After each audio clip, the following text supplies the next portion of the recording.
Hi. ഇന്ന് രാവിലെ പത്തിരിയും മുട്ടക്കറിയും ഉണ്ടാക്കി. പിന്നെ എൻ്റെ അനിയത്തിയും മക്കളൊക്കെ വന്നുകൊണ്ട് ഇന്ന് കുറച്ചധികം ഉണ്ടാക്കി.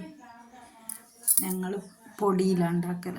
കാസർഗോഡൊക്കെ ചില ആളൊക്കെ അങ്ങനെ അരി അരച്ച് അങ്ങനെ ഉണ്ടാക്കൽ.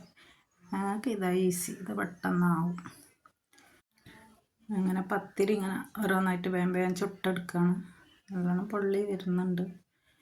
പിന്നെ മുട്ടക്കറി വെച്ചാൽ പൊഴിഞ്ഞിട്ടതൊന്നുമല്ല, അതിലേക്ക് ഇങ്ങനെ ഒഴിച്ചതാണ്. ആ കറി അവിടെ എല്ലാവർക്കും ഇഷ്ടം. അങ്ങനെ തേങ്ങ അരച്ച മുട്ടക്കറി കേട്ടോ. എൻ്റെ ചാനൽ എല്ലാവരും സബ്സ്ക്രൈബ് ചെയ്യണേ, ലൈക്കും ഷെയറൊക്കെ ചെയ്ത് കാണണേ. ഞങ്ങൾക്ക് പറയുന്നതിൽ കുറേ മിസ്റ്റേക്കൊക്കെ ഉണ്ടാവും. ഞാൻ ആദ്യമായിട്ട് ഇപ്പം അടുത്ത് തുടങ്ങിയ ചാനലാണ്. ഇഷ്ടമായാലൊക്കെ ലൈക്ക് ചെയ്യുക, സബ്സ്ക്രൈബ് ചെയ്യാം, ഷെയർ ചെയ്യാം, കമൻറ്റ് ചെയ്യാം, എല്ലാം ചെയ്യണേ. എന്തെല്ലാം കുറച്ച് മിസ്റ്റേക്കുകളൊക്കെ ഉണ്ടാവും, എല്ലാവരും ക്ഷമിക്കട്ടോ. അത്രയേ ഉള്ളൂ.